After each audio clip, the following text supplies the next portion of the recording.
Hey, what's up everybody? This is Joshua Eze. I just want to say thank you to all the people that's been watching my videos, that's been reposting and sharing. Feel free to keep sharing, feel free to keep reposting. For those that may be new to watching my videos, feel free to scroll down and watch videos that pertain to you. I have almost 70 to 80 some videos. Feel free to watch them. Feel free to comment, feel free to share. But I also want to give a big thank you to all the people that's allowed me to tag them into these videos. I've been getting a lot of responses back from people in my messages and stuff like that, telling me how they saw my video on some of y'all's pages and how they're glad that they saw it because these videos are benefiting them. This is the results that I want from these videos. It's lives change. I don't want no money. I don't want nothing. I just want lives change. So let's get right into it. The title of this video is called Sex and Its Soul Ties. Let's get right into it. From the beginning of time, Satan has made it his agenda to distort the image of God, to destroy the image of God. He has made it his job or his position to create a system or society that will incubate certain type of emotions. Since the beginning of man, since the fall of man, we have been injected with one of the most lethal injections known to man, which is sin. And through the sin, we have built a sinful nature, a sin type of nature, an essential aspect of ourselves that's striving to fight itself to be the dominant force within our lives. And with that thing within our system, Satan has built a system that will try to pull that sinful nature out of us, making that nature the most dominant nature of our lives. And so what he has understood is that he knows that within the covenants back in the day, it was a blood covenant. When people wanted to atone for their sins, they had to get a sheep or a goat, and their blood will cover their sins. When secret societies or different groups want to get into brotherhoods or sisterhoods, they use blood because blood signifies a covenant. And what Satan understood was he knows that the image that God has presented between a man and a wife is that when a man goes inside of a woman within sex, they become one. When the man breaks the hymen, and the blood sprinkles on his private parts, which signifies in heaven and in life and of itself that these people are covenant. These people are joined together as one. Satan has made it his endeavor to distort that view and making people break that image because he knows the results of it. He knows that when God created them, when he created the institution called marriage, it was meant for sexual acts to be shared within the context of marriage because that person is the only one that can compensate for that person's sexual needs.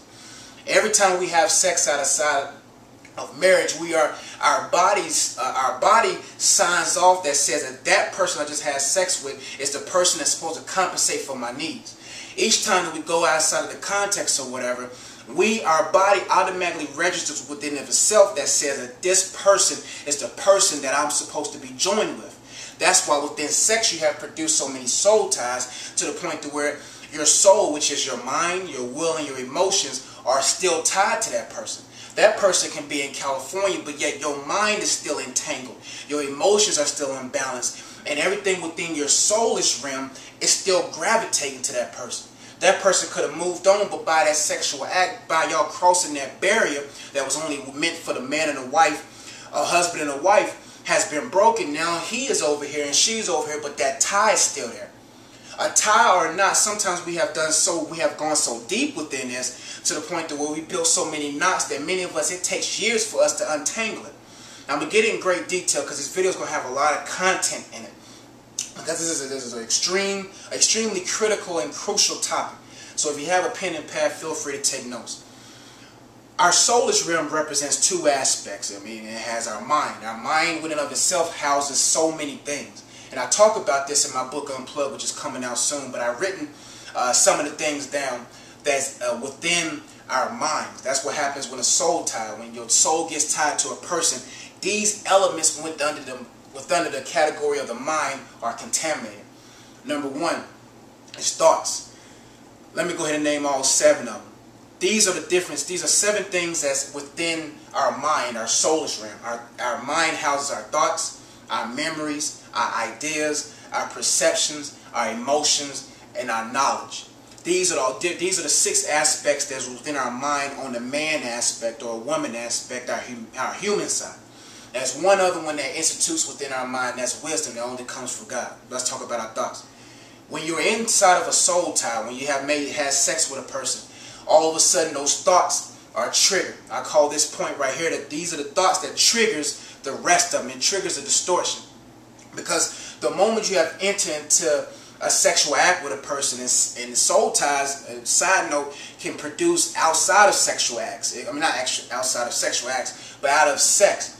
If you're doing foreplay, if you're doing different things like that, you build a soul tie with that person. Because like I said, your body registers within of itself that says that this person is the person that's supposed to compensate for my needs. And if you keep doing different acts like that with that person, then your body's going to continue to gravitate to that person because of these 7 elements that I'm going to get into. But the thoughts. When we get in certain aspects of these sexual acts, our thoughts start running rampant. That person can, like I said, could be moved on with their life, but our thoughts continue to be entertained by negative thoughts. Satan loves to put us within environments to where we have sex with individuals, and he institutes something. He brings a package to us that when we open it, after we open something like that, he brings condemnation. And he loves to bring condemnation within the thought realm, because our thoughts are always processing. Why this person leaving? Why this person all of a sudden after I had sex with him, he's getting dressed and he's leaving?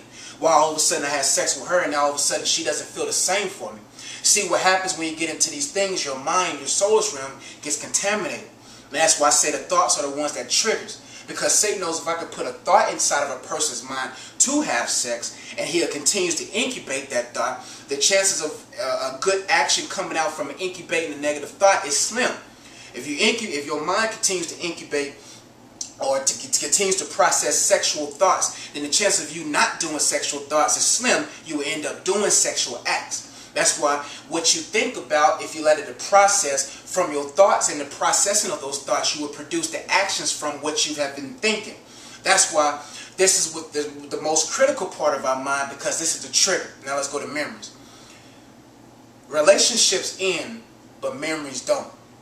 A person that you may have had sex with 5 years ago, you can, if something triggers something that she has done or what he has done, all of a sudden those memories come back. You can be, and this is one thing that Satan knows. He knows that we forgive, but chances of us forgetting is slim. God forgets our sins, but sometimes we don't. So the mistakes that we made the other day, or past mistakes with sexual relationships, when we get into the new context of another relationship or marriage, the chances, now all of a sudden, now we're comparing her sexual acts with her sexual acts. I'm comparing my ex sexual acts with my wife's sexual acts. Or you're comparing your ex to your husband's sexual acts, because now those memories are instilled. It started by processing thoughts, and those thoughts become memories. Now, the next one is ideas. Ideas is where it's the portion of our mind where deception and manipulation come in. This is where playing games come in.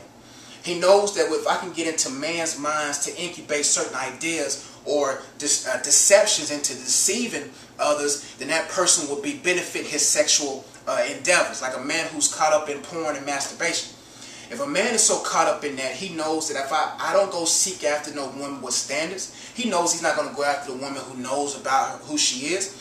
I'd rather go after a woman who has weaknesses in her life, insecurities. Now, when he meets that person, now the Satan starts processing from those thoughts. Now he starts processing ideas on how to deceive or manipulate this individual to get his sexual needs. This is what happens with rape, molestation.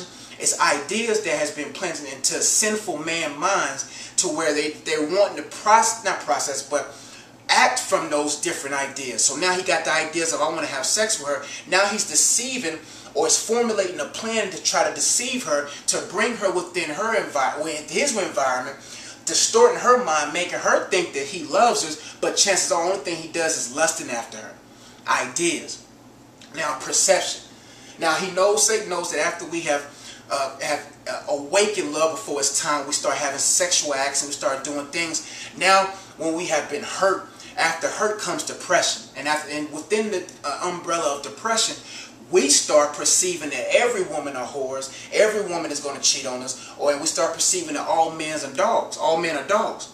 Now he knows that if I can distort a person's perceptions about somebody, even if that person gets right with God, the chances are when that man of God or that woman of God comes within that person's life, their perceptions of men and women is distorted to the point to where they can miss out on what God is trying to bring into their life due to how they perceive the male or the female. Emotions. We all know that this is probably the most intense part of our mind, because our emotions are constantly warring against each other. I mean, emotions is just an indicator of a present mood. And within these seasons of sexual acts and embarking into sex and different things like that, now marriage emotions that's supposed to be built up within love, is starting coming through the contaminated form of love, which is lust. Now, our emotions are unbalanced. We start having emotions that married people ought to have. Now, we say that we love someone, but not knowing that we're just having the components of love, but not love itself. Now, when that person acts like he don't want nothing to do with you, or she don't want nothing to do with him, all of a sudden, he moves on with his life, she moves on with his life, but your emotions are imbalanced. Now, you within a state of depression.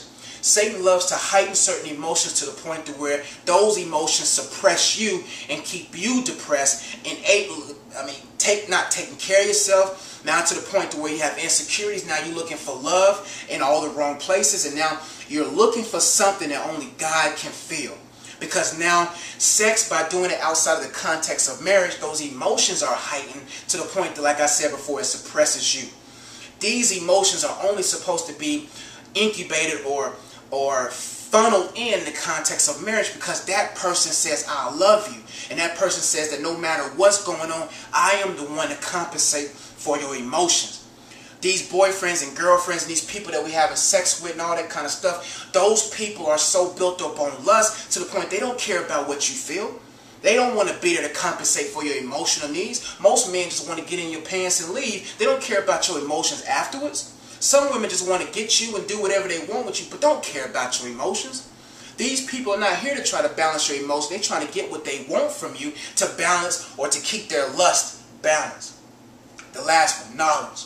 Satan wants your knowledge to be empty. He wants you to be ignorant to his devices. He wants you to be so ignorant in your minds to the point where you may have the knowledge or whatever, but you bank on the rest of the other 5 or 6 components of the mind that you never use your brain reasoning through. Think about it. This is what has kept me from sex. And I know a lot of people saying, why is this guy talking about sex and soul ties and he himself is a virgin? The thing what you each have to understand is that just because someone may not have experience, we all have experienced the components of what sex has to offer. Now what we have to understand is that what I'm trying to do is to help people understand how to get out of certain situations. Now, I've been in situations where I've almost had sex. I've been in environments where I could have, but I didn't. And this is what my heart is behind, to let people understand that there's ways to overcome these sexual desires, because you can't get so caught up on sex without first analyzing the conceptual stages. Now, most conceptual stages, I know I'm getting on the side note, most conceptual stages starts with childhood habits. This is the plan of Satan. He knows that if I can distort the home and get the teachers out, the parents and the mothers and the fathers out of the home, that individual won't be able to grow up in the fear and admonition of the Lord. If that person's within a home where the father and mothers are too busy, the father's not in the home, the mother's not in the home, that mindset of the child, the seed, is distorted. Now, when that person grows up in a certain age, now they're under the umbrella of society. Now, society is their teacher, not their parents. So now when a girl or a male hits their puberty stage or their period stage, now they start entertaining, because now their mind has progressed or elevated to a certain level, to a point to where now they're receiving from society's school books on what you ought to do. Now many people are programmed in their minds to say that it's natural for me to have sex. I'm a man, so I'm going to have sex. I'm a woman, this is what we ought to do. This is not the worldview that God wants us to have, because when he formulated sex, sex was supposed to be an element within the context of marriage to heal frustration. Sex was meant to be able to bring the two in the course of one to balance anything that's been bothering her or bothering him. Sex was instituted for reproducing.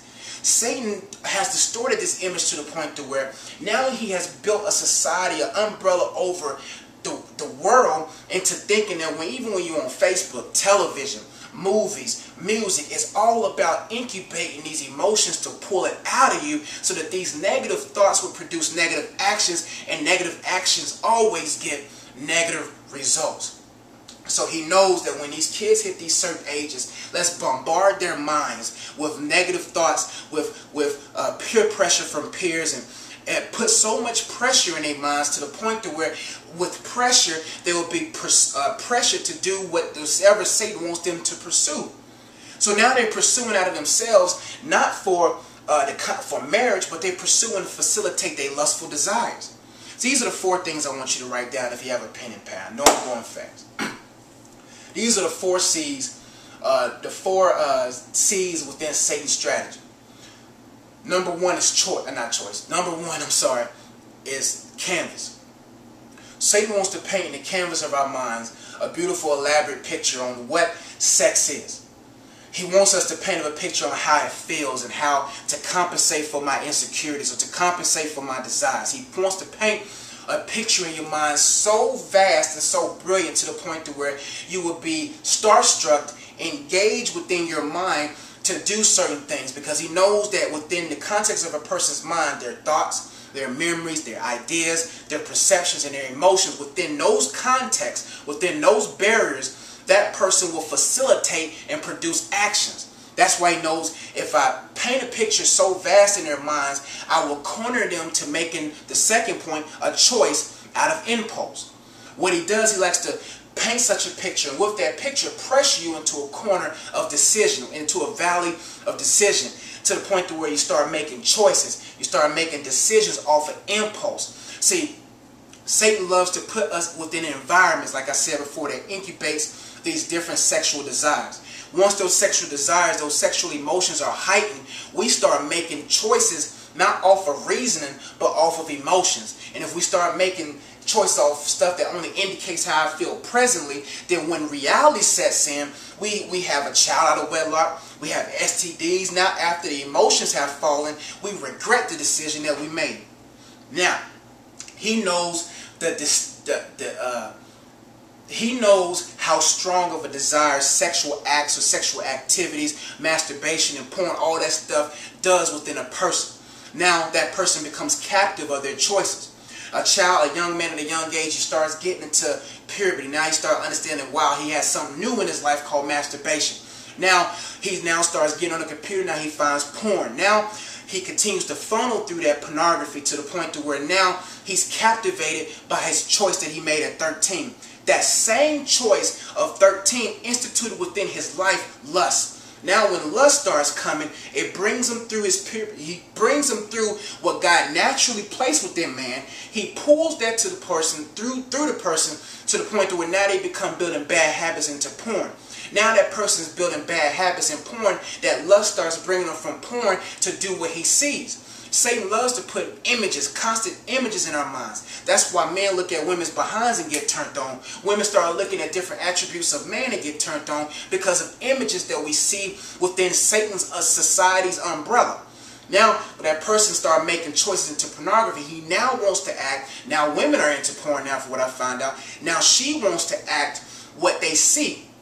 Now society brought through school, and now the school systems and their friends are pressuring them to have sex, giving them alternatives, everything but abstinence. They're saying wrap it up, wear 2 condoms, but they're not telling the truth that this is a person who never gets an STD or never has a baby out of wedlock. It's those that wait.